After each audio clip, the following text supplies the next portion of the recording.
Y así entonces, de esta forma y de esta manera, en esta tarde, vamos a disfrutar de esta presencia como lo estamos disfrutando a través de la adoración, a través de la alabanza, y de compartir con la iglesia, de compartir con los hermanos. Y vamos a disfrutar también de la palabra que en esta tarde vino a nosotros para bendecirnos y fortalecernos. Vamos a abrir nuevamente la Biblia en el libro de Segunda de Reyes, capítulo 4.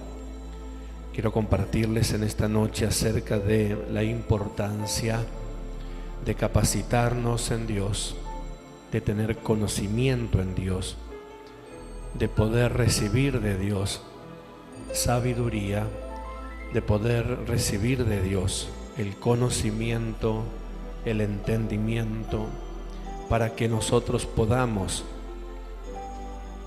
movernos en Dios con bendición y también poder conocer para librarnos o para ser librados por el conocimiento. Capítulo 4 de Segunda de Reyes, el versículo 38 dice: Eliseo volvió a Gilgal cuando había una grande hambre en la tierra, y los hijos de los profetas estaban con él, por lo que dijo a su criado: pon una olla grande y haz potaje para los hijos de los profetas. Y salió uno al campo a recoger hierbas y halló una como parramontes, y de ella llenó su falda de calabazas silvestres, y volvió y la cortó en la olla del potaje, pues no sabía lo que era. Después sirvió para que comieran los hombres, pero sucedió que comiendo ellos de aquel guisado gritaron diciendo: varón de Dios, hay muerte en esa olla, y no la pudieron comer. Él entonces dijo: traed harina, y la esparció en la olla, y dijo: da a comer a la gente, y no hubo más mal en la olla. Padre, gracias te damos en el nombre de Jesús una vez más, porque sabemos, Dios, que tú eres poderoso para obrar prodigios, para obrar maravillas, para obrar milagros. Señor, en esta noche recibimos tu palabra, recibimos tu dirección, recibimos, Señor amado, esa palabra que viene de lo alto, que nos instruye, que nos capacita, que nos prepara, no solamente para el tiempo presente, sino también para el tiempo futuro, para lo que viene, para lo que va a acontecer, para lo que va a llegar. Dios, en esta noche declaramos que los cielos abiertos están para que esta tu palabra, Señor, venga a nosotros y traiga tu bendición. Y antes que regrese, Señor, a tu trono, en nosotros cumple el propósito por el cual tú la has enviado. Señor, en esta noche desatamos por esta unción palabra de revelación, palabra de conocimiento, palabra de enseñanza, Dios mío, en el nombre de Jesucristo de Nazaret. Y todo lo que se mueva en las esferas naturales, en las esferas espirituales, para entorpecer la predicación de esta palabra y que no resplandezca tu conocimiento, lo declaramos inoperante en el nombre de Jesucristo de Nazaret. Declaramos que quien oiga y retenga esta palabra, Señor, también recibirá en su vida un impacto de vida. En el nombre de Jesús, por esta palabra desatamos milagros, prodigios, desatamos maravillas y desatamos el milagro más extraordinario que es, Señor, la salvación del alma. Lo declaramos hecho en el nombre de Jesús. Amén. Amén y amén. Gloria a Dios. Como ya es un texto, un tema base, un texto base que nosotros estamos desarrollando, hemos hablado los versículos anteriores acerca de la forma y el por qué el profeta con su grupo de discípulos se movieron hasta Gilgal, y hablamos ya acerca de la importancia de cómo el profeta llevó a estos muchachos, a estos discípulos, a una tierra para capacitarlos, a una tierra para instruirlos, como era Gilgal. Y dije estos días atrás con los hermanos en Rosario, en Roldán, que también, al igual que lo que pasó en Hechos capítulo 2, estaba pasando en este pasaje donde el profeta lleva a sus discípulos para que sus discípulos desarrollaran un nivel mayor, una capacidad mayor. Ellos necesitaban ser instruidos, ser preparados para la tarea que ellos tenían que hacer. Y Gilgal dijimos que representaba un cambio de sitio, representaba una modificación donde la gente dejaba de especular por lo que podía venir para ellos y comenzar a provocar lo que ellos necesitaban. Gilgal dijimos que era un cambio en la mentalidad, en los pensamientos, un cambio en la forma de actuar, en la forma de orar, en la forma de decir. Era transformada en su visión las cosas, porque ellos iban a ingresar a un tiempo que tenían que moverse en una unción profética y necesitaban desarrollar ese tipo de visión. Ahora, ¿por qué hablar todo esto? Porque siempre hemos instruido y hemos hablado de que para vivir en el reino de Dios con éxito, o al menos tratar de ser exitoso en el reino de Dios, necesitamos la instrucción, necesitamos ser capacitados. Y el verso 39 y el verso 40 es unido por una línea de pensamiento. El verso 39 dice: y salió uno al campo a recoger hierbas, y halló una como una parra montés, y de ella llenó su falda de calabazas silvestres, y volvió, las cortó en la olla del potaje, pues no sabía lo que era. Verso 40, después sirvió para que comieran los hombres. Ahora yo uní estos dos versículos parafraseando la lectura. Entonces en este parafrasear de esta línea de pensamiento, yo escribí: no sabía y sirvió. Diga conmigo: no sabía y sirvió. El verso 40 al final dice: él no sabía lo que era. Y el verso 39. Y el verso 40 dice: después de esto, o después, sirvió. O sea que yo quité algunas palabras muy complicadas y lo traduje más sencillo, a un lenguaje más actual, a un lenguaje sencillo. No sabía y sirvió. Entonces, cuando alguien no sabe y sirve, alguien paga las consecuencias. Diga conmigo: cuando alguien no sabe y sirve, alguien paga las consecuencias. ¿Por qué hablar parafraseado de esto? Porque necesitamos prestar atención, que no es el hecho de hacer, no es el hecho de decir, no es el hecho de estar, sino que lo importante de todo esto es conocer, es saber. Cuando nosotros ahora leemos esta línea de pensamientos y decimos: no sabía, servía, o no sabía, sirvió, y alguien paga las consecuencias, estamos viendo que este esquema lo podemos trasladar a todos los órdenes de la vida. Esto mismo también lo podemos ver, lo que acontece a nivel social, a nivel socioeconómico, a nivel país, a nivel institucional, a nivel estudiantil, en el ámbito donde te moves. Cada vez que alguien no sabe y sirve, alguien paga las consecuencias. También lo podemos ver en el plano político o en el plano de cómo se maneja un Estado, de cómo se maneja una nación.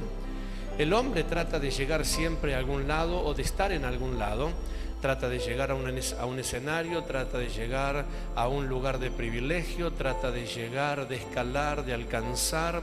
Cada vez el hombre va tratando de salir de su círculo, de su sitio, y hacerte esta pregunta: ¿por qué yo no?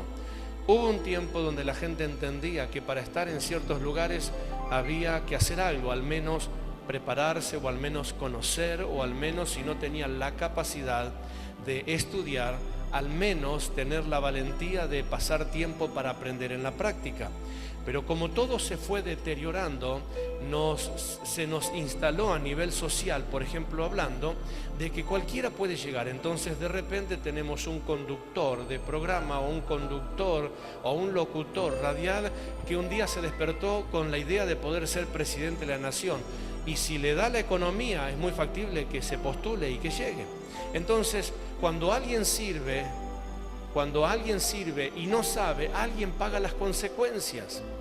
Cuando nosotros estamos desde otro campo, siempre tenemos la idea de ver que eso es fácil. Pasa en el deporte, y a veces yo hablo con algunos de que los escucho hablar mayormente en deportes de fútbol, personas que jamás en su vida ingresaron a una cancha de fútbol, pero cuando uno los ve, lo escucha hablar, parece como que son el mejor director técnico del mundo, que tal vez podría ir a dirigir la selección nacional, pero la realidad es que nunca hizo un solo deporte, nunca hizo absolutamente nada. Entonces él cree que sabe, él cree que puede, y cuando alguien sirve y no sabe, alguien paga las consecuencias. Decirle que tenés a tu lado, cuando alguien sirve y no sabe, alguien paga las consecuencias. Entonces, entendiendo esta línea o este razonamiento natural, nosotros necesitamos, ¿y por qué siempre comienzo una prédica dando algunos ejemplos naturales? Porque hoy más que nunca sobran los ejemplos naturales y nunca nos debemos olvidar que todo lo que pasa a nivel natural, todo lo que pasa en nuestro entorno donde nos movemos, tarde que temprano también se va a manifestar o querer manifestar dentro de una congregación, dentro de una iglesia, porque la iglesia está compuesta y recibe personas, no recibe ángeles. Entonces esto implica que la forma muchas veces de manejarnos en el ámbito natural es lo que es trasladado al ámbito espiritual, y en el ámbito espiritual el riesgo es mucho mayor que en el ámbito natural. En el ámbito espiritual los riesgos, las consecuencias, las situaciones son mucho más difíciles que en el ámbito natural. Entonces quiero hablarles, al menos con algunos versículos bíblicos, un par de versículos bíblicos, acerca de las advertencias que Dios hace a través de la palabra para que esto no acontezca. El que sirve y no sabe, alguien entonces paga las consecuencias, y la palabra de Dios nos advierte de estos peligros para que nosotros mismos nos encaminemos y podamos no solamente traer bendición a nuestras vidas, sino que también poder ser de bendición a los demás, al menos en primer lugar a nuestra propia familia. Quiero invitarle, si usted puede abrir su Biblia o para los que anotan, Deuteronomio capítulo 27, versículo 18, hay allí una advertencia de parte de Dios para los que de alguna manera hacen errar. Entonces, Deuteronomio trata de advertir que los riesgos de errar o los riesgos de hacer errar en muchos de los casos son funestos. Mire lo que dice el capítulo 27, versículo 18. Maldito el que hiciere errar al ciego en el camino, y dirá todo el pueblo amén. Ahora fíjese cuál es el problema de un ciego. Encima que es ciego, tiene alguien que lo hace errar. Se supone que el ciego necesita de un lazarillo, necesita de alguien que le sea de ojo, que le sea la parte visual que esta persona tiene complicada. Ahora imagínese un ciego que es guiado por alguien que no sabe. Con razón Dios lo advierte en la ley que le da a Moisés y dice que es maldito, sea maldito, y todo el pueblo estará de acuerdo. Todo el pueblo dirá así sea, que eso significa amén. Estamos de acuerdo. Cuando alguien dice amén, está diciendo estoy de acuerdo, estamos de acuerdo, así va a acontecer. Entonces la advertencia de Dios a Moisés en su ley es que nadie haga errar, y menos aún al que no tiene visión. Llévelo del plano natural al plano espiritual. ¿Cuántas personas por querer hacer, por querer decir, por querer comentar, por querer estar, por querer ocupar tiempo y espacio, han empeorado el camino de algunas gentes que encima que estaban sin visión, ahora estaban mal encaminados? Diga conmigo, sin visión y mal encaminado no se termina bien.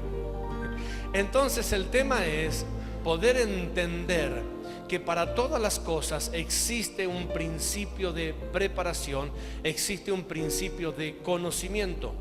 Hablar este tema, este tipo de prédica como las que estamos hablando en estos tiempos, es bastante complicado, porque esto demora los procesos de multiplicación, esto demora los procesos de crecimiento, esto demora mucho los procesos inclusive de crecimiento.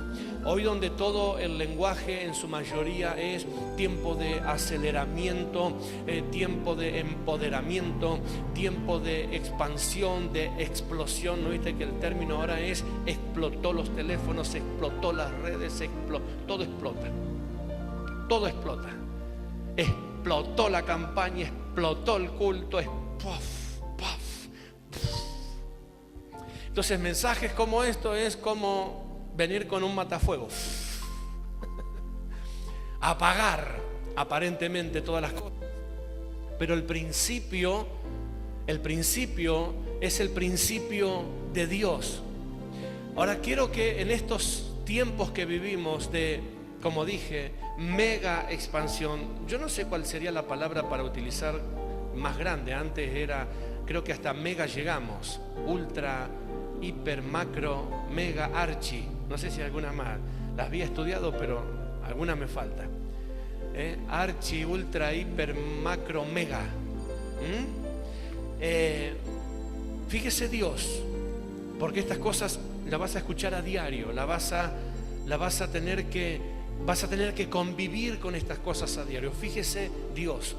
Génesis, los primeros capítulos, capítulo 1, capítulo 2, 3 y así sucesivamente. Dios, diga conmigo Dios.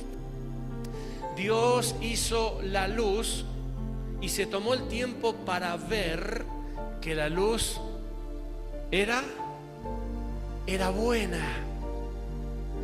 Se tomó el tiempo para ver que la luz era buena. Y luego Dios hizo tal cosa y vio Dios que lo que hizo era bueno. O sea, Dios tomándose su tiempo para ver que lo que él hacía era bueno, era correcto, estaba correctamente hecho para que cumpla un propósito. Y hizo todo lo que hizo, y él vio y dijo, ajá, y falta algo, y lo hizo al hombre, y vio, y era bueno, y el hombre trabajaba, pero no terminó. Y terminado todo eso, vio Dios que el hombre estaba solo y dijo, no es bueno que esté solo. Dios tomándose tiempo para observar, tomándose tiempo para mirar, tomándose tiempo para planificar, hizo todo lo que hizo. Y después que hizo todo lo que hizo, y después que vio que todo lo que hizo era bueno, descansó. ¿Cuándo descansó?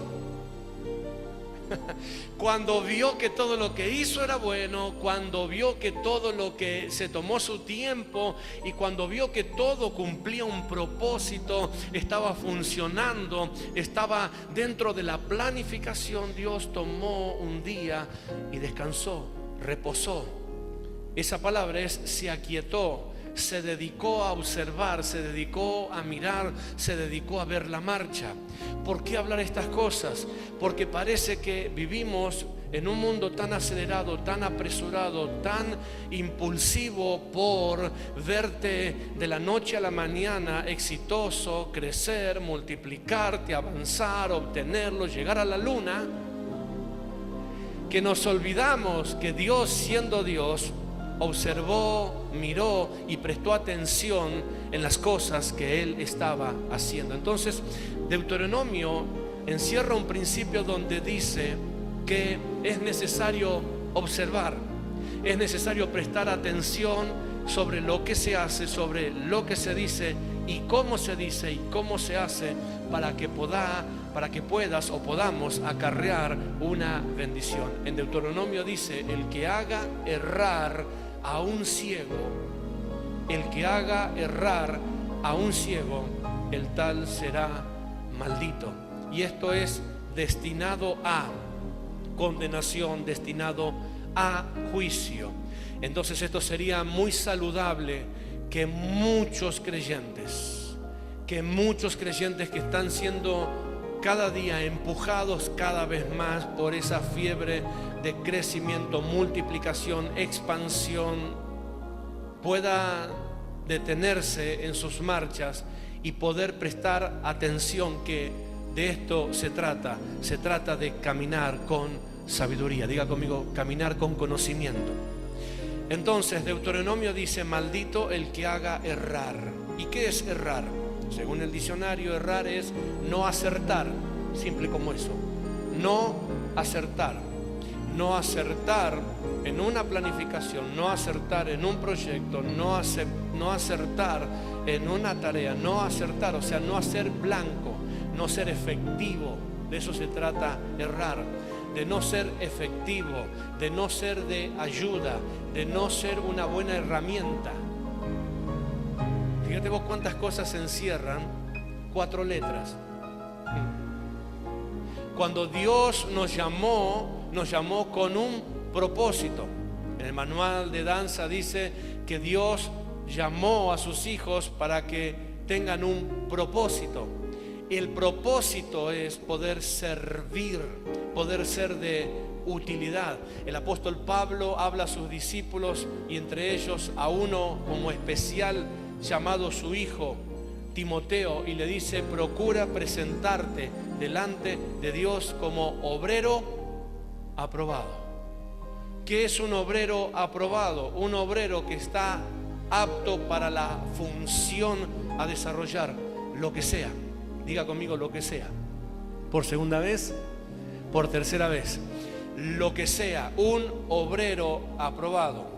Dije hace algunos años que era necesario que los creyentes puedan salir con el sello de marca IRAN, que bueno, ahora es ISO 9000, ¿sí? El sello de aprobación, de apto.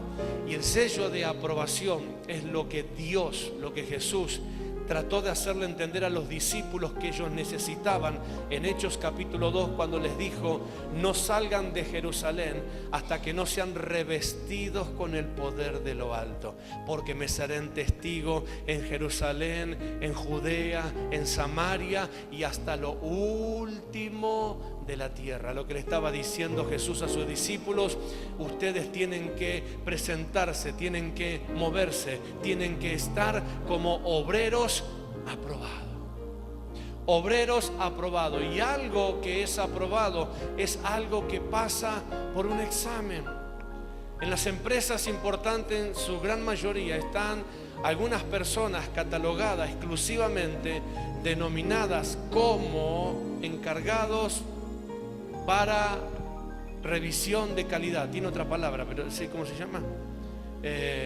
Sí, revisión de calidad. Son personas que control de calidad, gracias.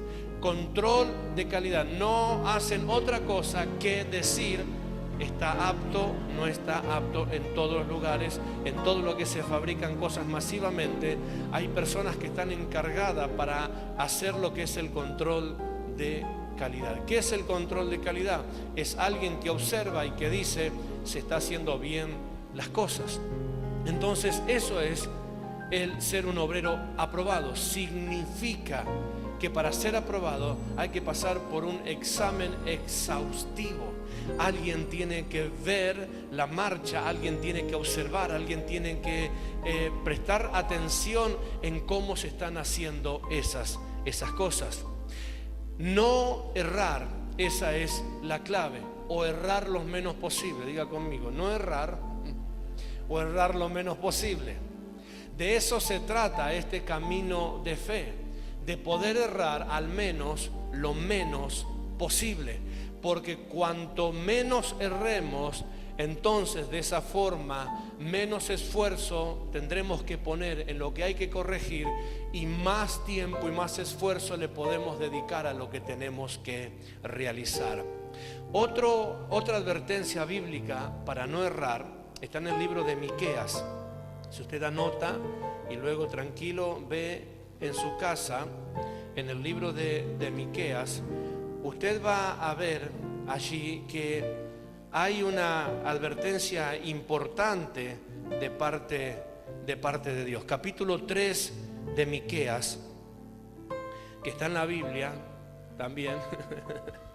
capítulo 3 de Miqueas, versículo 5, dice: así ha dicho Jehová acerca de los profetas que hacen errar a mi pueblo. Mire esto: y claman paz cuando tienen algo que comer, y al que no les da de comer proclaman guerra contra él. Oh, qué lindo profeta. Fíjate lo que dice Miqueas. Por eso a veces tomar las cosas a la ligera. Profeta se puede traducir de dos formas. Profeta, el que nosotros conocíamos como los profetas que profetizaban y que estaban en la antigüedad al lado de los reyes para direccionar a los reyes, porque antiguamente los reyes eran puestos por Dios, no los reyes de hoy en tiempo que los ponen el voto popular. Entonces hoy se sigue equivocando el término Dios pone reyes y quita reyes cuando hablan de los presidentes. No, a los presidentes hoy lo pone supuestamente la gente, ni tampoco la gente, lo pone la plata, la estafa, alguien los coloca allí. Antiguamente no, antiguamente los reyes eran puestos por Dios, y para que el rey no se tuerza, entonces Dios le ponía un profeta, y el profeta era todo lo que le decía al rey lo que tenía que hacer, cómo lo tenía que hacer, para que la nación tenga paz y tenga bendición. Cuando el pueblo de Israel quiso torcer esto, fue lo que acontece con la vida de Samuel y la vida de Saúl. Cuando Samuel estaba poniéndose viejo, el pueblo de Israel le dice a Samuel: ya no queremos más un rey como vos porque te estás poniendo viejo, queremos un rey como tienen las demás naciones. Y Dios le dijo: ¿saben una cosa? Sí, ok, le va a escuchar lo que te dice la gente, le vamos a dar un rey como las otras naciones tienen, pero ese rey que ellos quieren lo va a llevar a la muerte, a la destrucción, a la miseria.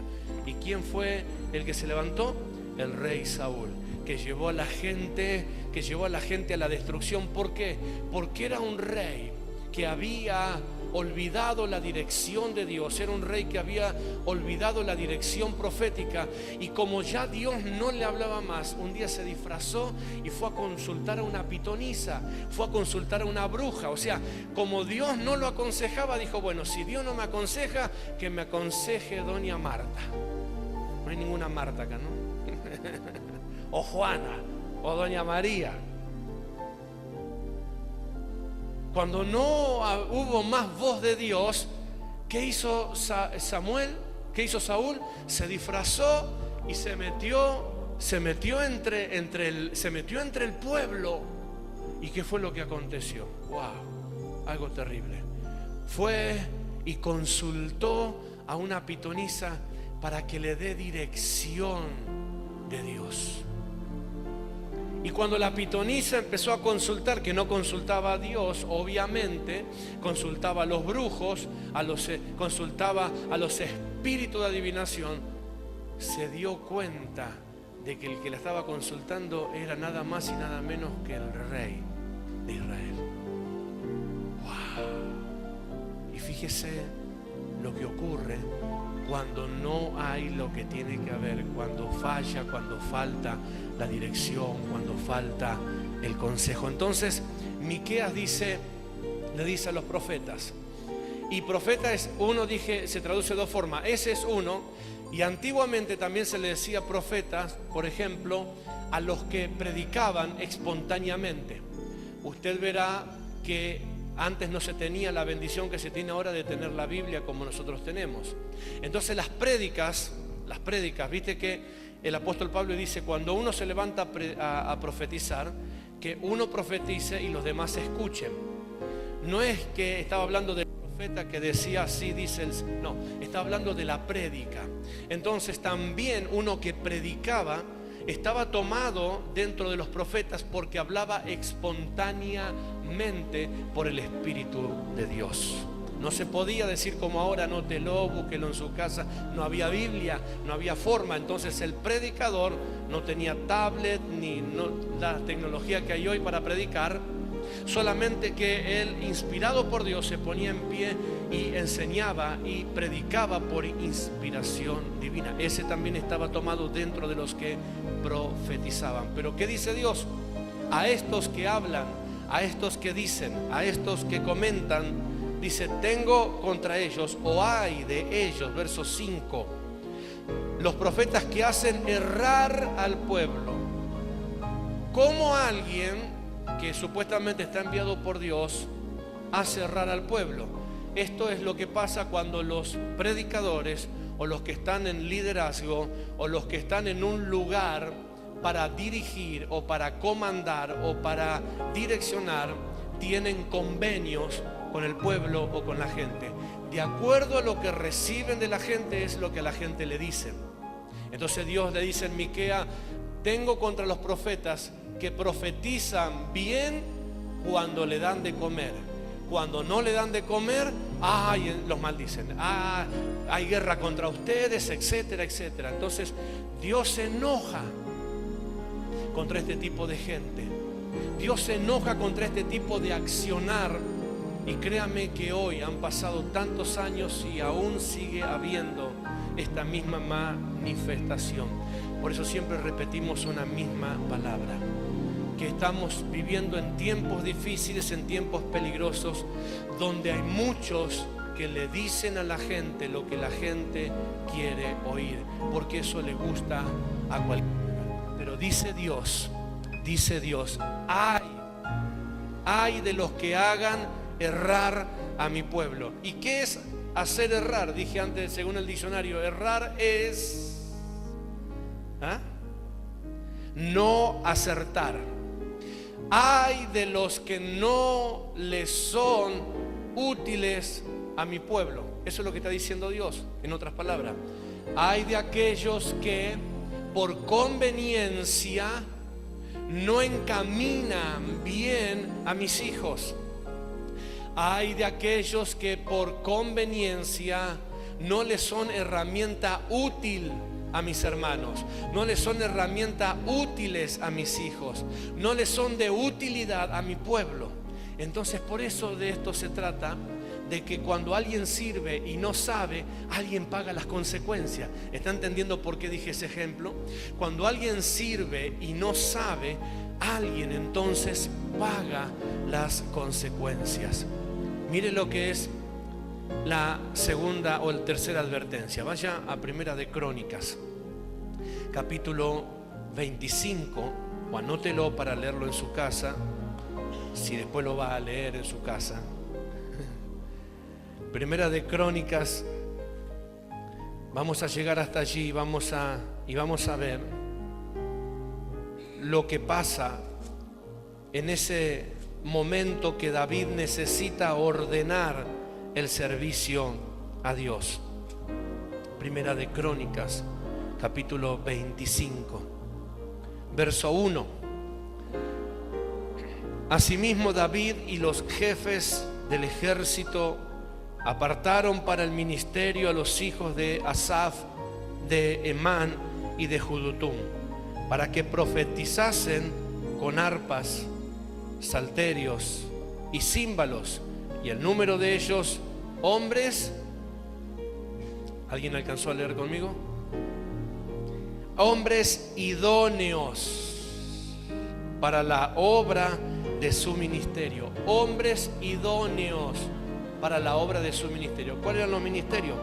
David empieza a ordenar y pone personas que profeticen con arpa, con salterio, con címbalo, con danza, que ejecuten, que lleven adelante un servicio, un trabajo, pero no cualquiera, no el que pone el diezmo más grande, no el que no tiene nada que hacer y está siempre a disponibilidad del pastor, del líder, no el que tiene más imagen positiva. Viste que hoy se eligen candidatos por imagen positiva.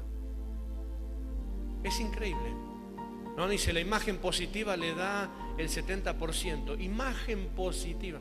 Imagínate esto en la congregación. Vamos a apartar obreros, hermano. Bueno, Entonces vamos a llamar a una de estas empresas que se dedican a esto, la imagen positiva del hermano fulano. ¿Cómo está la imagen positiva del hermano? ¿Cómo está la imagen positiva de tal otra? ¿Cómo está la imagen? No, Crónicas dice que ellos iban a buscar de entre las personas que necesitaban gente idónea. Tal vez no puede tener la cara que le gusta a todos los hermanos, pero lo que se necesita es que sea idóneo para el trabajo. Tal vez no sea el más popular entre los hermanos, entre las iglesias, pero se necesita que todos los lugares que van a terminar siendo lugares de bendición para otro sean ocupados por personas idóneas. ¿Y qué es una persona idónea?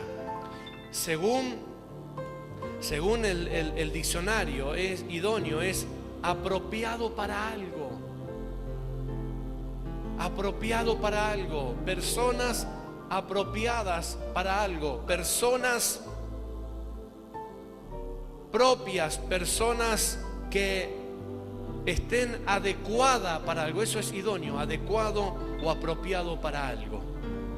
Imagínate, por ejemplo, el término de yo lo hago para la gloria y la honra del Señor, no importa cómo me salga.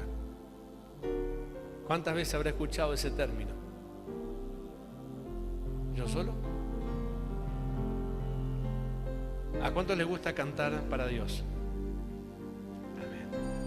¿Ahora cuántos creen que no todos podemos grabar un CD? Hay una gran diferencia, ¿no?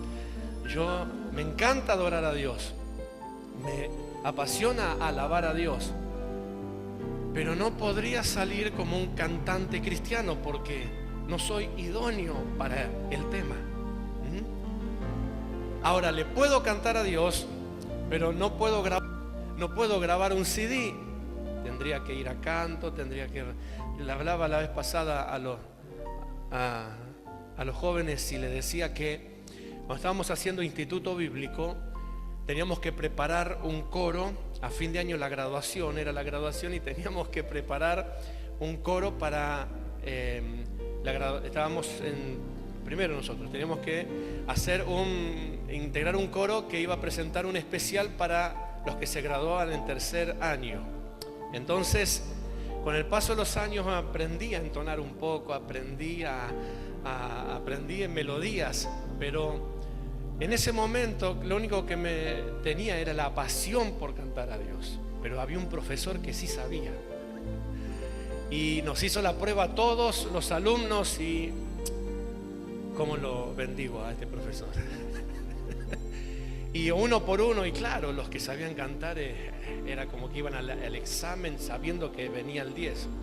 Y me llama y tengo que pasar y paso, y nos hacía hacer unas notas y por las notas nos decía qué tono teníamos o qué voz teníamos. Y entonces, claro, yo no encajaba ninguna, y supuestamente iba a encajar dentro de la línea de tenor, pero con mucho amor el profesor me dijo: usted no es tenor, usted es terror, dice, usted vuelva a su asiento. Y yo le dije: gracias con esa bendición, ¿verdad? Claro, por más que me gustase cantar a Dios y por más que hubiese sido lindo estar en el coro, no era idóneo en ese momento. Y a veces cuando el capricho de alguien prevalece por encima de lo que es justo y es correcto, vienen los conflictos y vienen los problemas. Necesitamos entender que Dios nos haga idóneo para su reino, obreros aprobados. Podemos tener gustos, podemos tener formas, podemos tener maneras, podemos creernos que cantamos como los ángeles, pero la realidad es que llega un momento en que no alcanza con lo hago para la gloria y para la honra de Dios.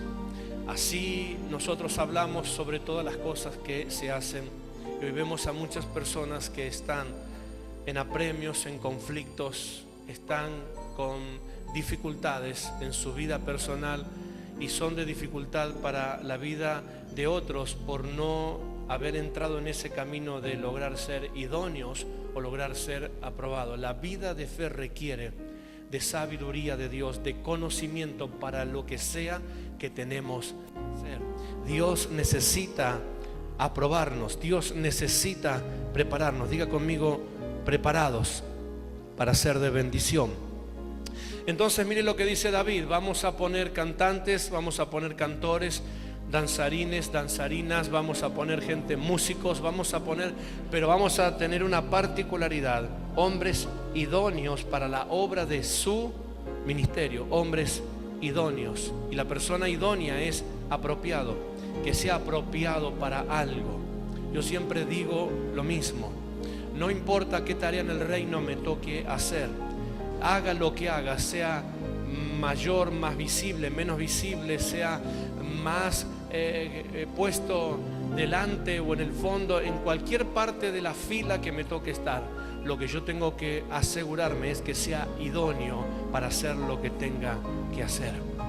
Si me toca abrir la puerta de la iglesia, que inclusive para eso, que sea idóneo. Hay que lograr, hay que pedir, hay que trabajar para eso, hay que estar instruidos, ser capacitados por Dios.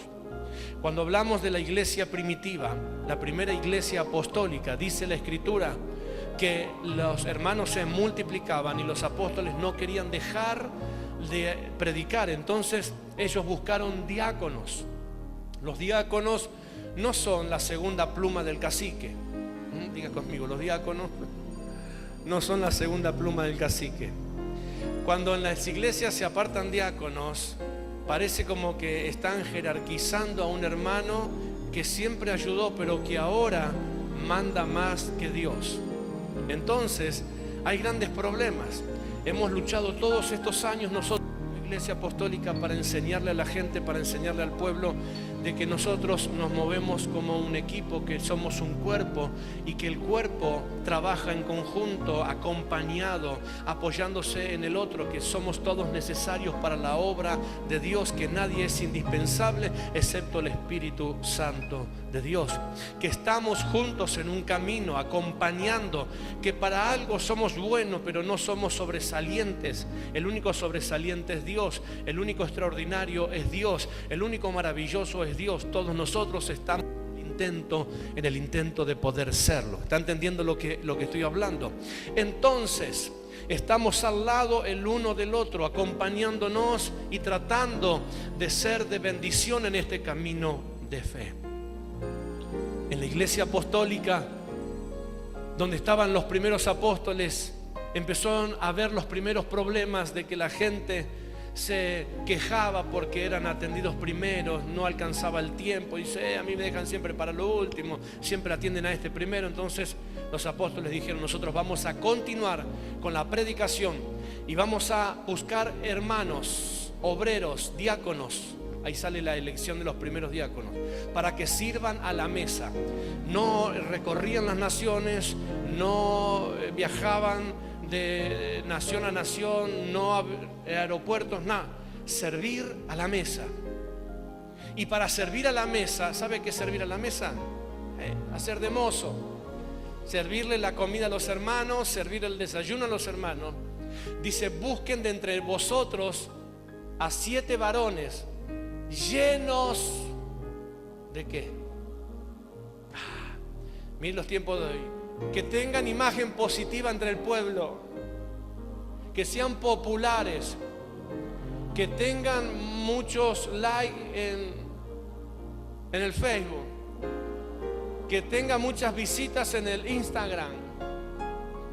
No, varones que sean llenos del Espíritu Santo.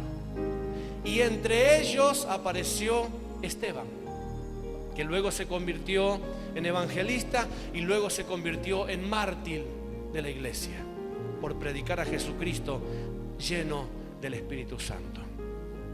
Pero estos hombres fueron buscados y seleccionados no por la popularidad, no medidos por el aplausómetro, sino por la característica de tener una comunión con Dios de tal forma que esa llenura del Espíritu Santo dé evidencia de que estaban aprobados por Dios para el camino de fe.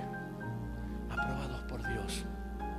Y cuando estás aprobado por Dios, tal vez estés desaprobado por los hombres. Tal vez no te den los likes de Facebook, entonces no existís. No hay cosa más triste que empezar a ver las redes sociales y tenés me gusta. Hiciste una publicación y un video, ¿cuántas reproducciones? 3. Y sabes que sos vos, tal vez tu hermano o alguien de tu familia. Después no hay más nada. Y hay gente que se deprime con esto. Hay gente que dice, ¿sabes? No existo. Si no estoy en las redes, no existo. Bueno, lleve todo eso al plano espiritual. Y todo eso hoy, siglo XXI, está pasando. Todo eso hoy, siglo XXI, está aconteciendo con nuestros hermanos en la fe, con las iglesias del Señor, que parecen que son iglesias que no existen o que existen más que otras porque son más populares en redes sociales, porque son más conocidos, porque están en los canales de televisión. Días atrás, mirando un canal cristiano, escuché una predicación que nuestra de hace por lo menos más de 7 años atrás. Y al menos, dije, hubiese tenido la delicadeza de haberle cambiado algo, tal cual, punto y coma de todas las cosas. Y yo dije, si yo salgo a decir que esa es mi prédica, va a decir, es mentira. Usted le copió porque él está en televisión y yo con mucho esfuerzo acá. Hola. Entonces necesitamos entender la importancia de no errar, la importancia de ser idóneos en este camino de fe que tenemos, la importancia de ser alguien de bendición para alguien, para que alguien no pague las consecuencias negativas. Acompáñeme por favor a 2 de Timoteo. Mire lo que el apóstol San Pablo le habla a su hijo, discípulo. Era su discípulo, pero él dice, mi hijo fiel. Esa figura paterna que Pablo tenía sobre Timoteo, que seguramente se la habrá dado el mismo Timoteo a Pablo. Esa figura apostólica de paternidad, de cobijo, de cuidado. Dice 2 de Timoteo capítulo 2, versículo 2, pero lleva título un buen soldado de Jesucristo. ¿Por qué no dice un soldado de Jesucristo y dice un buen soldado de Jesucristo? Porque soldados puede haber muchos, pero hay que lograr ser uno bueno. Diga conmigo, uno bueno. Por segunda vez. Ahora por tercera, uno bueno. Diga conmigo, tengo que lograr ser uno bueno. Un buen soldado de Jesucristo. Tú pues, hijo mío, mirá cómo le habla Pablo a Timoteo. Tú pues, hijo mío, esfuérzate en la gracia que es en Cristo Jesús. Esfuérzate. Ya empezamos a ver las características de un buen soldado. ¿Cómo se logra? Con esfuerzo. No simplemente se necesita ser un soldado. Cualquiera puede ser un soldado, pero uno bueno lo logra el que se esfuerza. Lo que has oído de mí ante muchos testigos, esto encarga a hombres fieles que sean idóneos. Acá Pablo la complicó. No solamente idóneos, sino que ya le puso en la lista esforzados. ¿Qué más? Fieles. Y ahora le agrega idóneos. ¿Para qué? Mire, Lo que has oído de mí ante muchos testigos, esto encarga a hombres fieles que sean idóneos para enseñar también a otros. Wow. No cualquier cosa, para enseñar también a otros. O sea que, hermanos míos, se necesita entender que lo que se haga, lo que se dice, lo que se explica, lo que se muestra, no le sea de error a otros, sino que le sea de bendición, para que no se equivoquen, para que no erren, para que lleguen al blanco, para que alcancen el objetivo. Yo sé que esto que estoy hablando con el paso de los días va a ser su proceso, pero no es cuestión esto de darle oportunidad para que todos se sientan bien en la idea de hacer algo. Este es un error que se metió en los liderazgos dentro de las iglesias, que para que la gente se sienta útil, para que la gente se quede, para que la gente se siente a gusto, que algo hagan, denle algo para hacer, y si no hay nada para hacer, que le enseñe a alguien. Eso es lo que produjo el sistema llamado células, ¿verdad? En 2-3 meses de haber llegado a la iglesia, ya casi es maestro, líder de célula, y todavía él no entendió qué hace dentro de la iglesia, pero ya le está enseñando a otro. ¿Cuántos problemas? Y después, ¿cómo hacemos para revertir todo eso? Imagínense que un líder de eso llegue a una congregación apostólica donde lo primero que se le dice es bienvenido, lo bendecimos, tome asiento. ¡Ja! ¿Cómo me voy a sentar? ¿Cuánto tiempo voy a estar sentado? Yo de donde vengo, sabe lo que era, sabe lo que hacía. ¡Oh! ¿Y qué hace acá entonces? Hola. Gente idónea, fieles. ¿Sabe la palabra que se traduce como fidelidad cuál es? Fe. Fe es casi, o fiel es un sinónimo de fe. La palabra fiel también se traduce de esa forma. La palabra fiel da la idea de alguien que espera, alguien que aguanta, alguien que soporta, alguien que se toma el tiempo. Cuando está hablando de una persona fiel, está diciendo una persona que está creyendo, por eso espera, por eso aguanta, por eso se queda. Entonces Pablo le dice a Timoteo, encarga esto, por favor, los que van a enseñar que sean esforzados. ¿Cuántos van a enseñar? Alguien que levante la mano ahora. Tenés que enseñarle a los tuyos, tenés que enseñarle a tu casa, tenés que enseñarle a tu familia. ¿Cuántos van a enseñar? Ahí está. No estoy hablando de púlpito, no estoy hablando de plataforma, estoy hablando de tus hijos. ¿Cuántos tienen hijos? ¿Cuántos tienen nietos? ¿Sobrinos? Tenés que enseñar. ¿Recordad lo que decimos siempre, lo que Dios le dijo a Josué?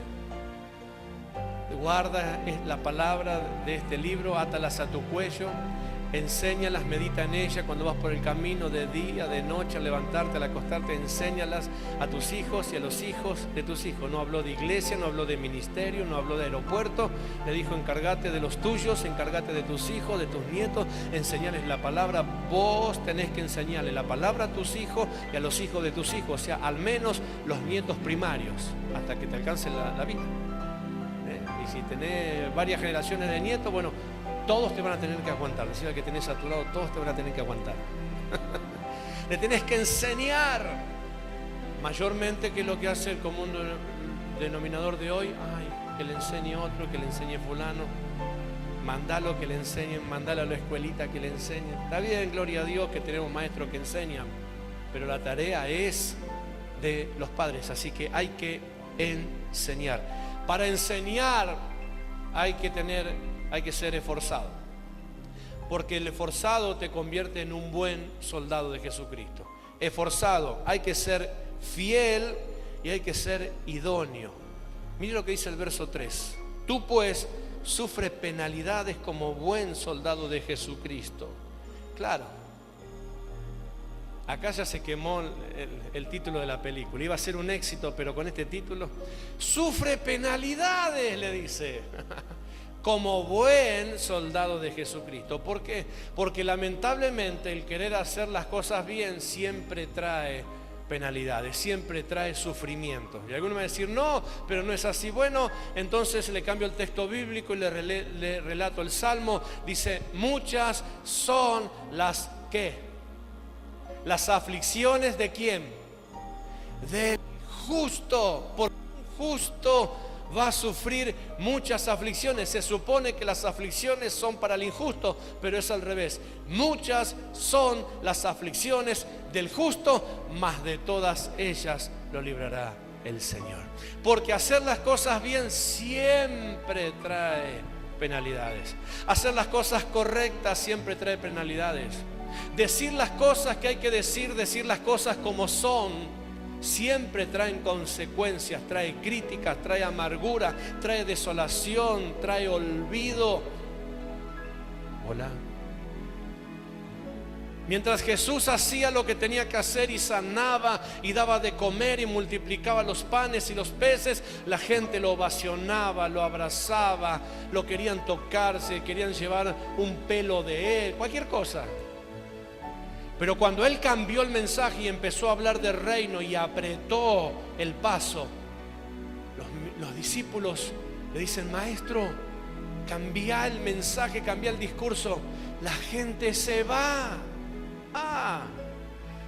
Ya no era más el sermón del monte, ya no era más Mateo 5, ya no era más bienaventurados los que sufren, bienaventurados los que lloran. Ahora había ajustado el mensaje y había dicho que había que ser esforzado, había dicho que había que ser valiente, que había que marcar la diferencia, que había que hacer buenas obras, que había que ser apto. Eso no le gustó a la gente. Entonces Jesús le dice a los discípulos, ¿acaso ustedes también quieren irse? Menos mal que alguno reaccionó y dijo, ¿a dónde vamos a ir? Decía el que tenés a tu lado, ¿a dónde vamos a ir? ¿A dónde? Si solo tú tienes palabra viva. O palabra que da vida, que es lo mismo. ¿A dónde voy a ir? Esos son los riesgos que a veces se corre de escuchar y de tener líneas de ideas y de pensamientos en personas que no son idóneas para lo que tienen que hacer. Dice verso 4, ninguno que milita se enreda en los negocios de la vida a fin de agradar a aquel que lo tomó por soldado. Bueno, esto también podría explicarlo, bien práctico. Ninguno que milita se enreda en los negocios de la vida. Dice, todo aquel que quiere involucrarse en serio con un rol específico no pierde el tiempo con otras cosas. Eso es lo que está diciendo. Ninguno que milita se enreda en los negocios de la vida. O sea, toma la idea, si querés ser militar, entonces no podés ser un almacenero. Si querés ser un militar, tenés que irte a un lugar, prepararte, capacitarte, no para recibirte como militar y terminar poniendo un almacén. Si querés ser militar, involucrarte con la milicia. Si querés ser almacenero, dedícate a otra cosa. Eso es lo que está diciendo. Si nos enrolamos para ser soldados de Jesucristo, si nos metemos en el reino de Dios, entonces no podemos tener convenios con el estilo natural, con el estilo de vida natural. Tenemos que esforzarnos por vivir de acuerdo al llamamiento que recibimos, que quisimos tener. Vivir de acuerdo al reino de Dios. Si quieres ser un buen soldado de Jesucristo, entonces no te podés enredar en el estilo de vida de algunos que viven de otra forma. Eso es lo que dice este versículo. También el que lucha como atleta no es coronado si no lucha legítimamente. O sea, no se puede hacer trampa. Vimos aquí la semana pasada de dos discípulos que con la madre fueron a querer acomodarse con Jesús y con su reino. ¿Recuerdan? Jacobo y Juan y la madre fueron y dijeron, maestro, que uno de mis hijos se siente uno a la derecha y el otro a la izquierda. Y Jesús le dijo, ustedes no saben lo que están pidiendo, ustedes no saben de qué espíritu son. El reino de Dios no tiene privilegios. Recuerda lo que estábamos hablando. El reino de Dios no se mueve de esa forma. Y esto es lo que está hablando acá Pablo hacia Timoteo. El que quiere ser coronado debe luchar legítimamente. El que quiere lograr la corona. Y acá es un buen momento para preguntarle al común denominador de los creyentes: ¿para quién se esfuerza? ¿Para qué se esfuerza? ¿O para qué reino está trabajando? La corona, el título, no lo vamos a recibir hasta que no estemos delante de la presencia de Dios. Yo no sé por qué la gente se desgasta tratando de sobresalir por encima de su hermano. Si al fin y al cabo el que da la corona está sentado en el trono y nos espera un día.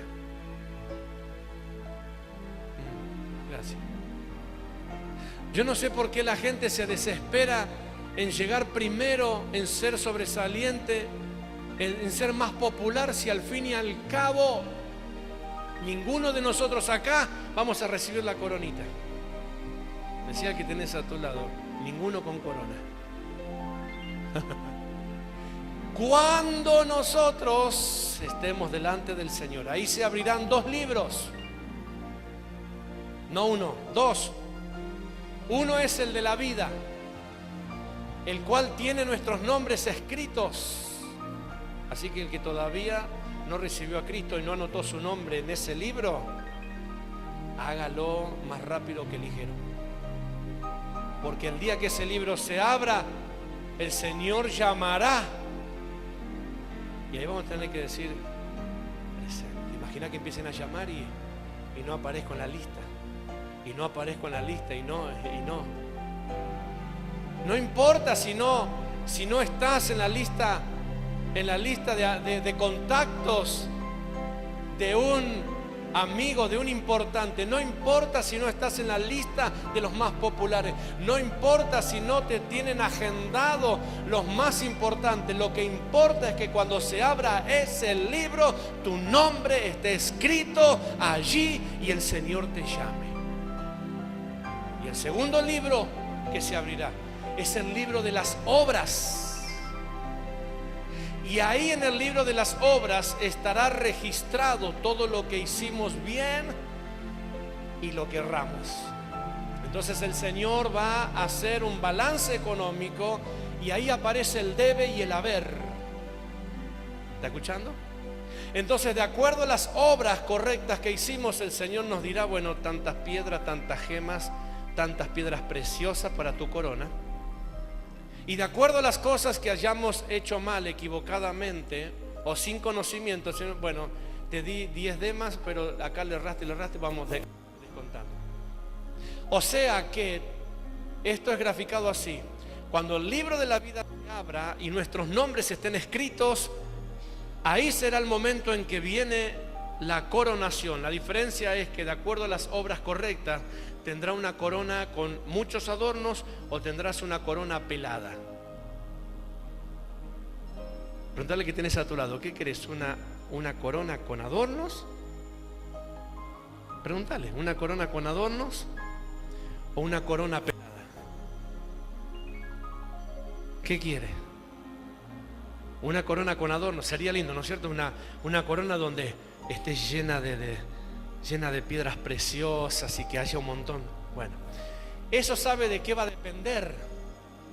Si yo camino como un buen soldado de Jesucristo, idóneo, apto, aprobado, correcto, que no erro ni hago errar, que no tropiezo ni hago tropezar.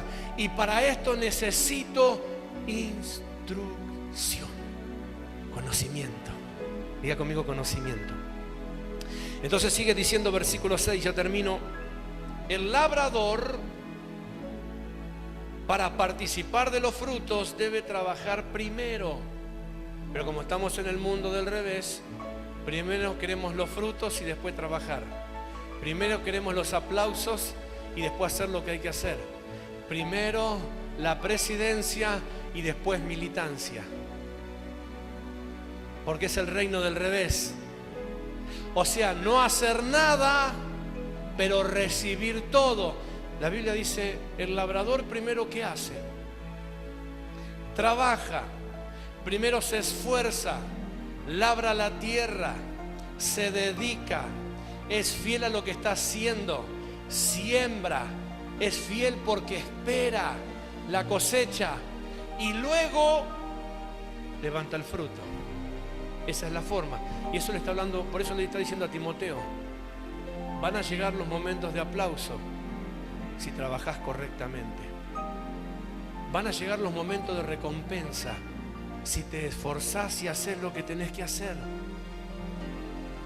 Esto lo hablo para que la gente pierda la expectativa a corto plazo y amplíe la visión a largo plazo, porque en el reino de Dios todo tiene su tiempo. Y la verdadera honra, la verdadera recompensa no es cuando un hermano te da una palmadita, un abracito, un besito, no es cuando te mensajea y te pone caritas lindas, etcétera, etcétera. La verdadera aprobación es cuando Dios, el único Dios, el más grande entre los grandes, el único y verdadero, el que fue, el que es y el que será, ese sí, cuando te da el like, cuando te levante el pulgar y te diga, ¿sabes una cosa? Lo hiciste bien, estás aprobado. Cuando el Señor Jesús le dijo a sus discípulos, llegará el día en que Él le dirá, venid benditos de mi Padre y entren en el seno del Señor. Eso significa, para eso tenemos que trabajar, para eso nos tenemos que dedicar, para eso necesitamos la instrucción para poder llegar a ese punto final de la meta. Haber guardado, como dijo el apóstol Pablo, haber guardado la fe sabiendo que Dios tiene mi depósito. Él me va a recompensar, Él me va a aprobar, Él me va a bendecir, Él va a cumplir y a terminar la obra. Hay alguien que dice amén. Verso 7, considera lo que digo y el Señor te dé entendimiento en todo. Te dé entendimiento en todo. ¿Cómo terminar esto? Un texto más. Anótelo, si puede, si quiere. Mateo capítulo 22, verso 29. No lo voy a desarrollar, pero es para terminar esta prédica en esta noche. Mateo capítulo 22, versículo 29. Vinieron a Jesús con una consulta de una situación, porque ellos creían en la reencarnación, y vinieron a preguntarle a Jesús, después de muerto, cómo iban a continuar el matrimonio y cómo iba a ser el tema de los esposos y las esposas. Y Jesús le responde con una simpleza: erráis ignorando las Escrituras y el poder de Dios. En otra oportunidad voy a desarrollar y voy a explicar mejor esto si es necesario. Pero la palabra clave que Jesús le da a esta gente, a estos hombres que lo consultaron a Él: ustedes erran porque ignoran, se equivocan por falta de conocimiento, no son efectivos por causa de conocimiento, no son eficaces por causa de conocimiento, por falta de conocimiento. No alcanzan la meta, no terminan bien su camino y hacen tropezar a otros por ignorancia, por falta de conocimiento. Y fíjese hasta qué grado de peligro llegó esta palabra ignorancia, que tuvimos una presidencia a nivel nacional, natural, donde a nadie se lo podía corregir, a nadie se lo podía aplazar, a nadie se lo podía dejar en el mismo grado, porque eso marginaba, porque eso estructuraba. Entonces, haga lo que haga, sepa o no sepa, igual tenía que pasar de grado. Imagínense qué torpeza tan grande. No, la ignorancia mata los pueblos. La ignorancia esclaviza. La ignorancia te quita la capacidad de logro. La ignorancia te quita la capacidad de multiplicación, de reproducción, de conquista. La ignorancia. Y hablar de ignorancia es como maldecir. La ignorancia es simplemente falta de conocimiento. Cuando a una persona le decís sos un ignorante, se ofenden como que lo estás insultando, y lo que le estás diciendo es: no tenés el conocimiento debido para esta tarea. Eso es ignorancia. Y estos hombres le dijeron a Jesús: ¿cómo será el tema de la eternidad? Y Jesús le dice: erran ignorando las Escrituras. No puede salir algo bueno cuando hay ignorancia de Dios. No puede haber un final feliz cuando hay ignorancia de Dios. No puede haber éxito cuando hay ignorancia de reino. No puede haber logros duraderos, sostenidos, cuando hay ignorancia, cuando hay falta de conocimiento. ¿Por qué estoy hablando de estas cosas? Hermanos, porque estamos en un tiempo donde muchos son los que cocinan, pero no saben lo que están haciendo. Estamos en un tiempo donde muchos son los que enseñan reino, los que hablan reino, los que dicen reino. Muchos son los que proclaman salvación, pero no saben lo que están echando dentro de las ollas para darle de comer a la gente. Muchos son los que están ocupando espacio de reino, los que ocupan llamamientos, los que ocupan espacios, los que ocupan lugares. Creció y se multiplicó como un regadero de pólvora, y la mayoría feliz, contentos porque la iglesia avanza, porque la iglesia no avanza. De esa forma no avanza. El reino, cuando hay ignorancia, no avanza. El reino, cuando hay falta de conocimiento, no avanza. Jesús le dijo: ustedes erran ignorando las Escrituras y el poder de Dios. Cuando hay falta de conocimiento del poder de Dios, hay un poder disminuido de los logros. Cuando hay falta de conocimiento de la verdad de Dios, hay un alcance disminuido de lo que yo puedo lograr. La ignorancia fue lo que esclavizó. Dios le dijo a través del profeta: mi pueblo fue destruido. ¿Por qué? Porque le faltó conocimiento. A mi pueblo lo destruyeron porque le faltó conocimiento. Tenían ganas, eran valientes, eran esforzados, pero no tenían conocimiento. Fueron a la guerra y perdieron porque no supieron cómo.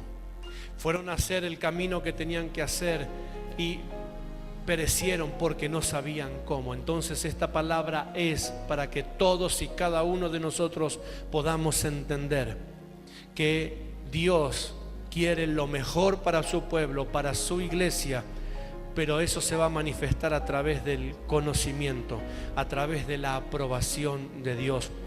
Ninguno de nosotros perdemos el tiempo teniendo tantas horas de predicación, tantas horas de enseñanza, tantas horas de instrucción.